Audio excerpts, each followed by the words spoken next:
welcome back to World Crisis Radio. Webster Tarpley here in Washington, D.C. Now, remember, the main thrust of my economic program does not really involve tax increases on anybody. And concerning those high-end earners, the people over $250,000 or over $1 million, they claim to be job creators and they want tax relief. That's fine. This is a good thing to do. The only thing is, if you're a job creator, you should prove it. We trust, but we also verify. What we need is something like a job creation tax credit, which would simply say, present the documentation from a company or some other, IRS form, a little bit of bureaucracy, but easy to do. Big tax relief coming your way if you do it. They won't complain. If you've created jobs, you can get this through a bank or through an industrial company or whatever it is.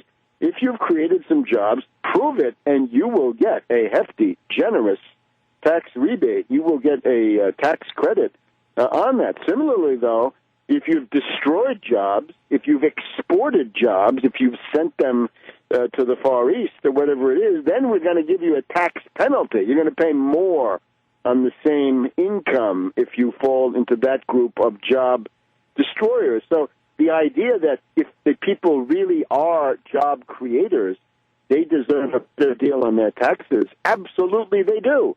And there's no element of vindictiveness in this. Indeed, you want to be able to show these people that they will make out very, very well. They will do very nicely with ample, comfortable, generous profit margins, provided they do something for the public interest. And since they can't figure this out for themselves, let the tax code prod them and encourage them to do the things we know will lead to economic recovery and job creation. Now, the only thing we can say about this Obama package is defeat it, stop it, vote against it, down, block it, attack it, harass it, destroy it. We've so far got Bernie Sanders of the Democratic Party from Vermont promising to filibuster it. I hope he does it. And remember, don't tell me that you won't accept good from somebody who's not pure and perfect, because at that rate, the world would have been destroyed long ago. And what we do have is Peter DeFazio, really one of the best congressmen that we have these days, and always Marcy Kaptur of Ohio hovering nearby at these press conferences. The DeFazio resolution to reject Obama's sellout, to say no, we will not go along with this, was passed, according to DeFazio, by a large majority of the House Democratic caucus. Great. There's also the question, of course, of Pelosi.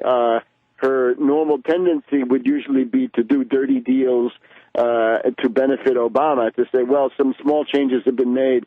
It's not the same package. We can therefore vote against it. If that's the case, then Fazio and Kaptur and the rest of them have to get further than just dump Obama. They've got to get to dump Pelosi. And this is DeFazio is, of course, the group, and Kaptur were the ones who tried to delay the formal re-election and confirmation of Pelosi in her post as the Speaker of the House, and then, of course, the minority leader as of next year. So, House Democrats, save yourselves. Don't go down for Pelosi. Don't go down for Obama. He's an ingrate. He gave you no political cover. He is absolute poison. He will destroy the Democratic Party. He'll do a more thorough job than Carter. If not completely destroyed forever, then destroyed for a generation or two. It's also interesting to see how this wretched deal came about. It was done completely excluding the Democratic congressional leaders. Poor Pelosi, poor Harry Reid, all those committee chairs thought they were important. They counted for nothing. Obama went to the plutocrat Mitch McConnell, the reactionary Republican, and presumably Congressman Boehner, if that really is his name, and made this deal so that the people like Pelosi and Reid read about it in the newspaper. This is going to rankle. What we're settling into now is the Carter pattern.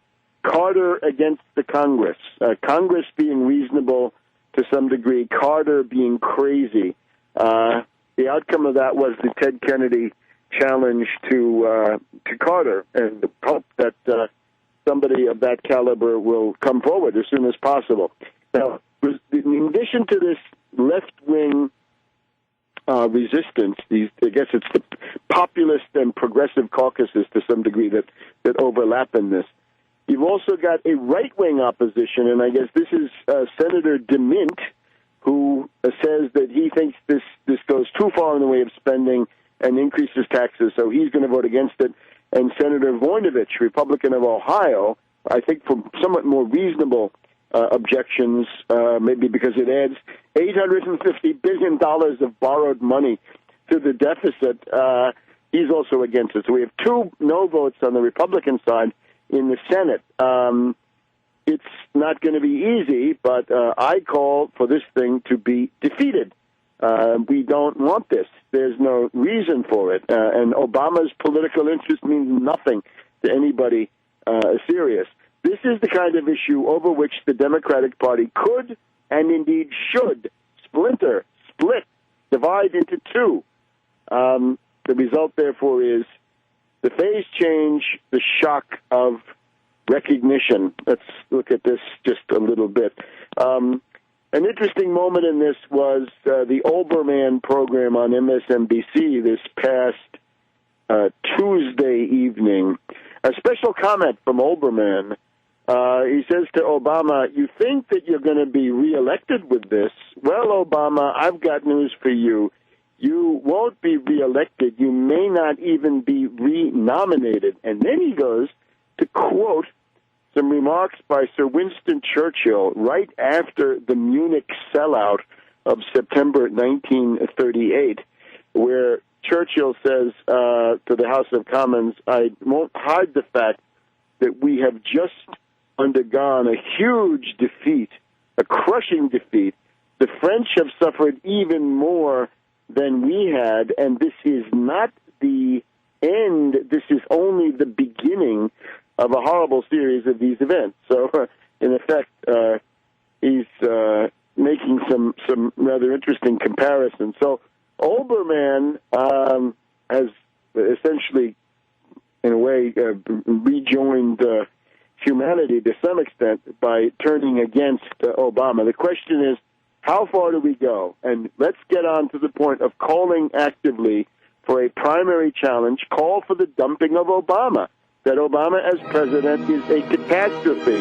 Krugman says this is Obama's hostage deal, and we know now that Obama is preparing to attack the mortgage interest deduction and other vital things that make the current situation a little bit more bearable for the American people. It's political suicide.